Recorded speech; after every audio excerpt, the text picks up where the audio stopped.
Okay, to make your loom, you need a piece of cardboard of some kind or some sort of poster board or cardstock, something that is kind of firmer paper. You need yarn, scissors, and something to write with. So I also got a measuring tape because usually when we start, we measure out where to put our lines to cut our loom where our yarn will be attached. If you don't have measuring tape though, you can use 1 or 2 fingers to measure with. So you would do something like this. Take your marker or your pencil or whatever and make a line. Move your fingers over and just make a little line like this all the way across. It does not need to be perfect. Usually when I do this in my class, we'll do 1 inch or 1/2 inch, but using your fingers works just as well. Come down to the bottom and do the same thing on the bottom. Move your 2 fingers over. You want the lines that are going across to be in about the same place. This is a practice, so it doesn't have to be perfect. And it definitely is not perfect, but that's okay. Now, take your scissors and you're just gonna cut right on that line. Just a little, I call it a snip. I'm gonna snip across that line. A little tiny cut.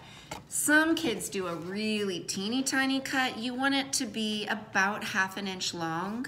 Otherwise, your yarn is not gonna stay. I might kind of start to move this over a little bit because I can see that I'm not quite matched up with both sides. So now that I've got those little snips cut, you're gonna get a piece of yarn. Now when we're in class, I usually tell you to measure out a long piece, but you can keep it connected to your ball of yarn because it's just you using this. You're gonna start by putting the yarn through that very first little snip, like that. And on the back, you're gonna leave a little bit hanging.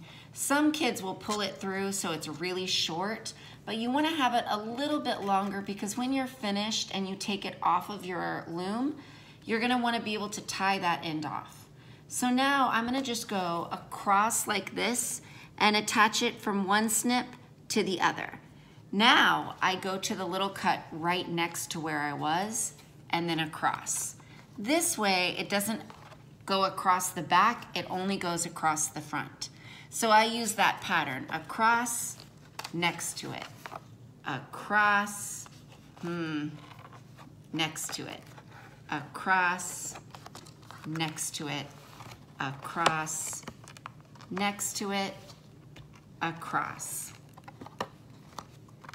Now I should have pieces going across the front of the cardboard, that's my loom, and nothing on the back. Now the reason I left this piece kind of long is to keep it in place, I'm gonna tie the 2 ends together. Let me cut it off the ball. Now, sometimes when I do this, it's going diagonally, like I started here and I'll stop here, and it's okay if it's tied across that way. Either way is fine. And now I've got my loom, and this piece going across is called my warp. And now I want to weave with the weft. So I'm gonna grab a different end of color so that I'll have 2 different colors for you to see. And I like to stretch it out as long as my arm. You don't want your piece to be too long because then you'll be pulling it through the warp and getting it tangled. So the pattern that we use for weaving that is really simple is under, over, under, over, under, over. And it goes just like this. I start by going under and then over, under, over, under, over. And then I pull that entire piece until it gets to the very end. And of course at the beginning here, we want to leave about 1 inch hanging out so that when we're all done, we can tie that off so it doesn't come undone. Now, here's the part where it changes. The green yarn is over this last pink piece of yarn. I'm going to keep my pattern of under, over, starting on that same piece. So if it's over, I go under that same piece of yarn. Over, under, over, under, over, and then I pull it all the way through, and now because I was over and I went under, it looped around so it stays in place.